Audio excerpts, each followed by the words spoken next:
Hello friends, welcome to the YouTube channel study record. Friends, आज हम discuss करने वाले 3 मार्च 2019 के करंट अफेयर्स के ऊपर। फ्रेंड्स, हम लोग करंट अफेयर्स पर इसलिए डिस्कस कर रहे हैं क्योंकि हमारे एग्जाम पॉइंट ऑफ व्यू से जो करंट अफेयर्स का वेटेज है वो 10 से 15 क्वेश्चन हर एग्जाम की शिफ्ट में करंट अफेयर्स से पूछे जाते हैं। और अब जो करंट अफेयर्स का वेटेज हो गया हमारे एग्जाम पॉइंट ऑफ व्यू से वो बहुत ही ज्यादा बढ़ गया है, इसलिए फ्रेंड्स हम डेली करंट अफेयर्स पर डिस्कस कर रहे हैं। फ्रेंड्स, अगर आपने पहली बार चैनल पर विजिट किया और चैनल को सब्सक्राइब नहीं किया तो चैनल को आप सब्सक्राइब जरूर कर लीजिए और इस तरीके के बेल आइकन को जरूर प्रेस कर ले, जिससे मैं जो भी वीडियो अपलोड करूंगा तो उसका नोटिफिकेशन आप तक पहुंच जाएगा।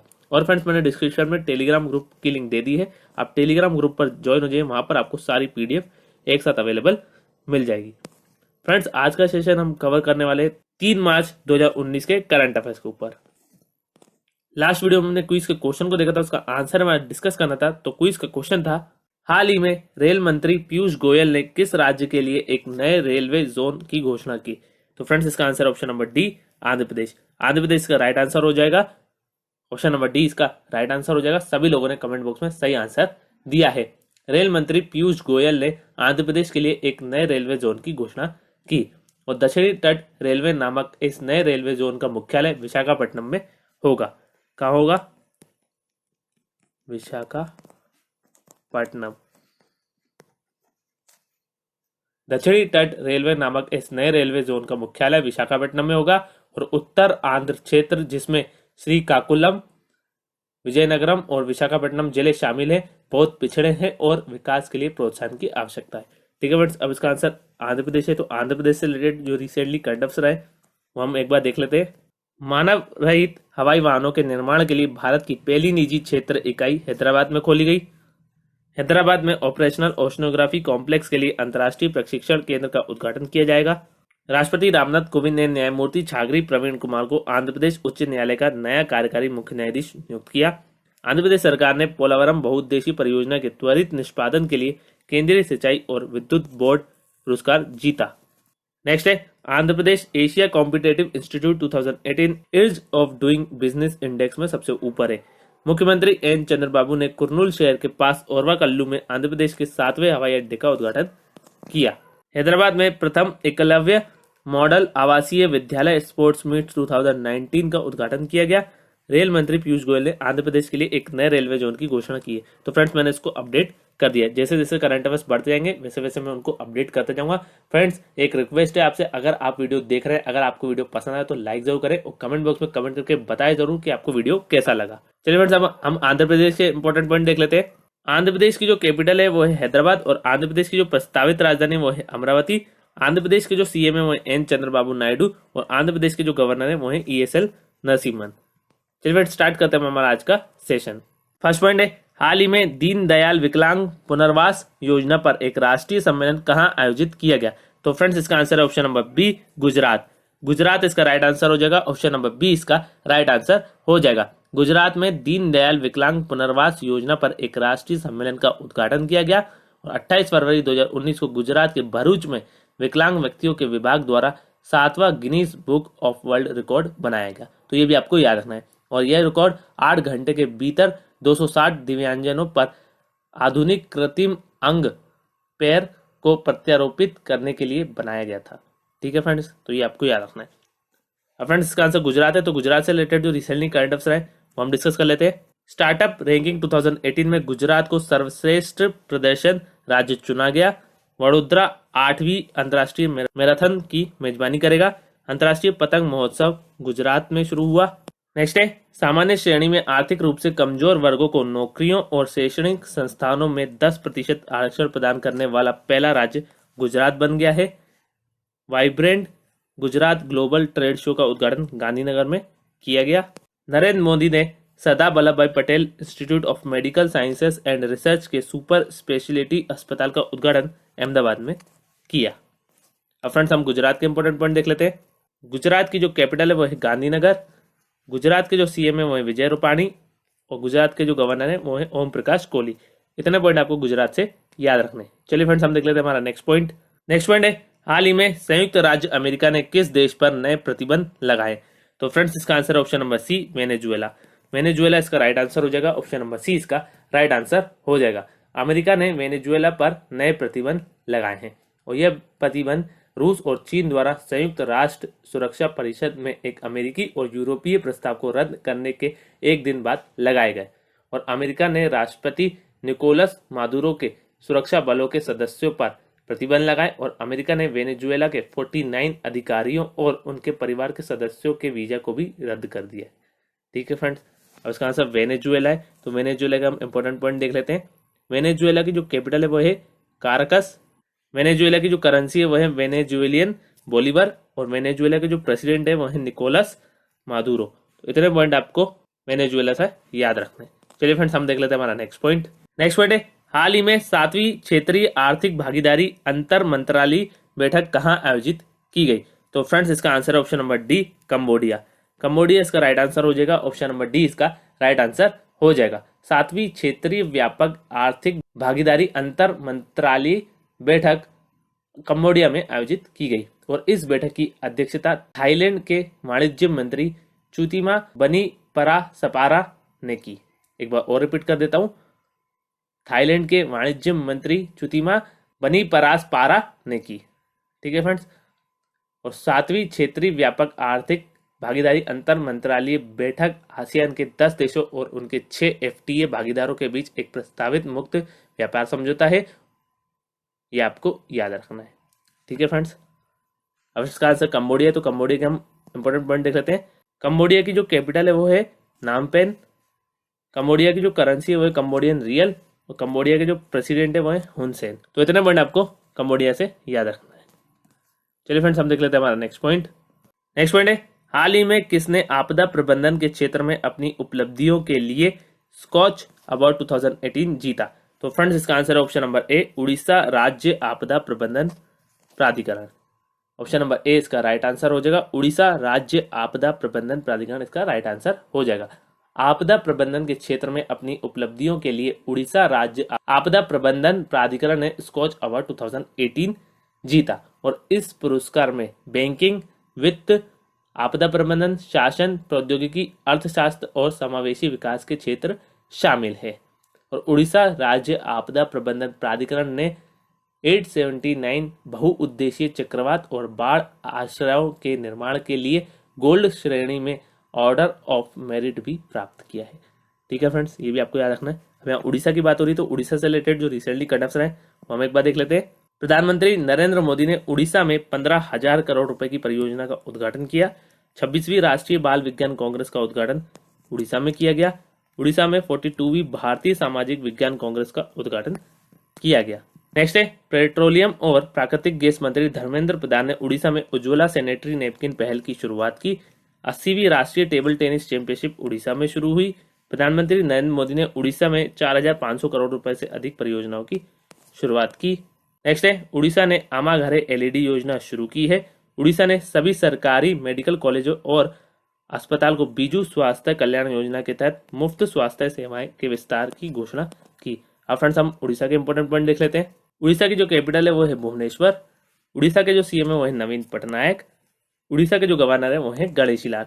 वो कोणार्क सन टेम्पल कहाँ स्थित है? तो वो उड़ीसा में स्थित है। तो इतने पॉइंट आपको उड़ीसा से याद रखने।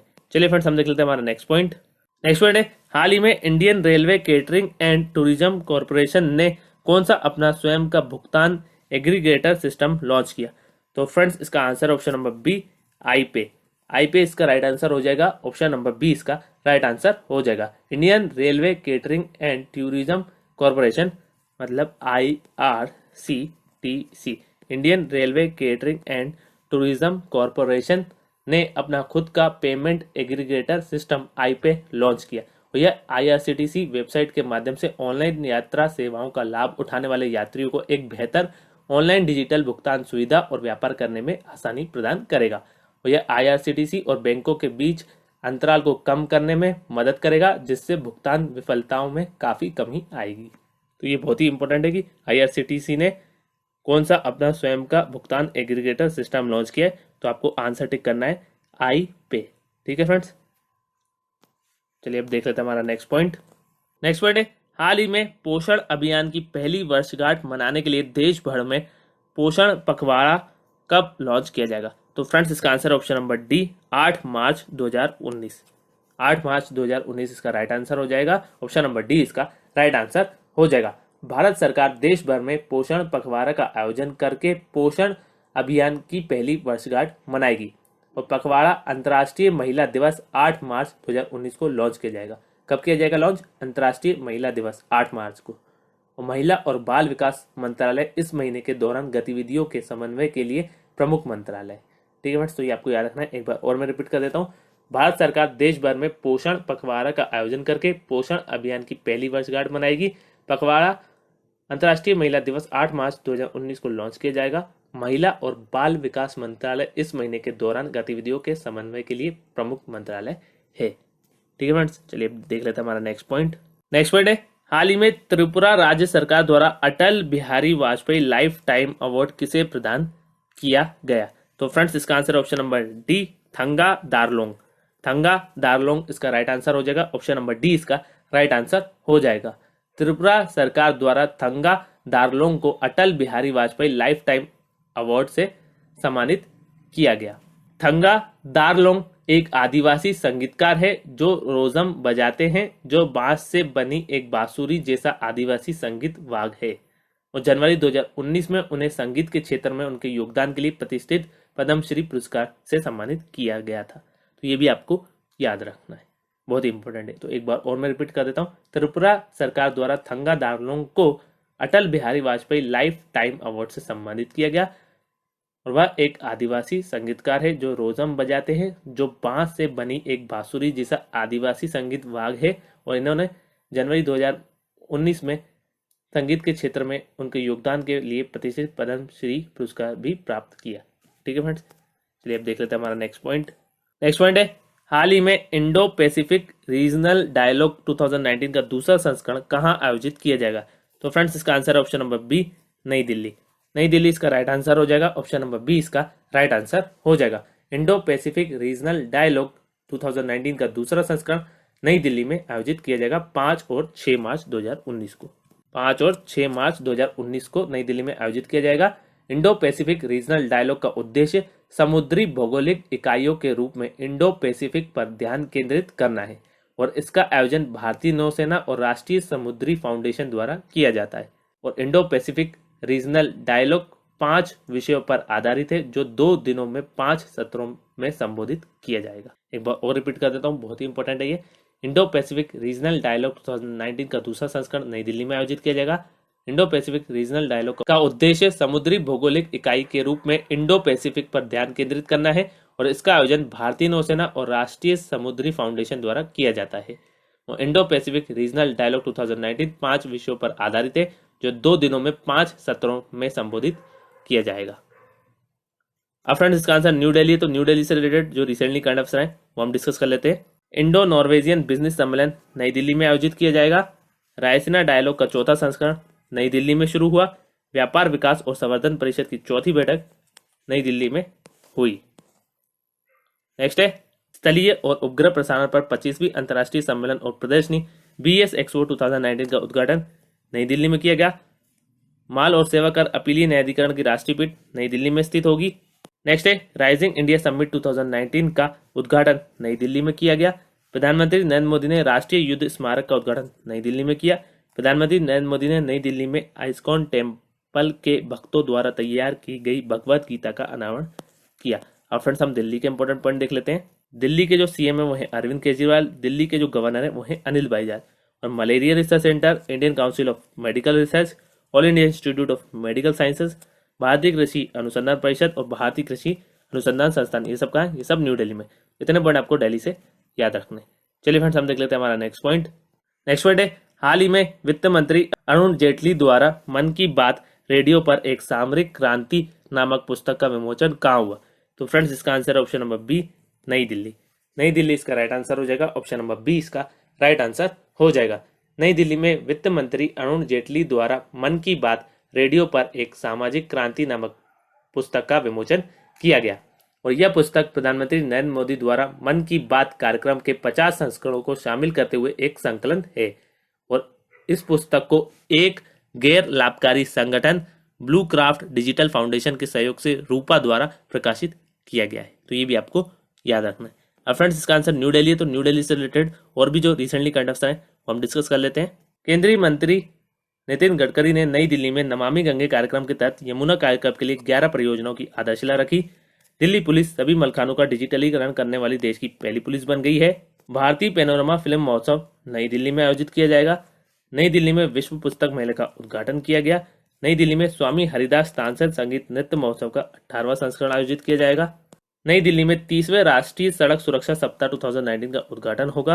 राजनाथ सिंह ने वेस्ट टू वंडर पार्क का उद्घाटन नई दिल्ली में किया। इंटरनेशनल शूटिंग स्पोर्ट्स फेडरेशन विश्व कप 2019 नई दिल्ली में शुरू हुआ है।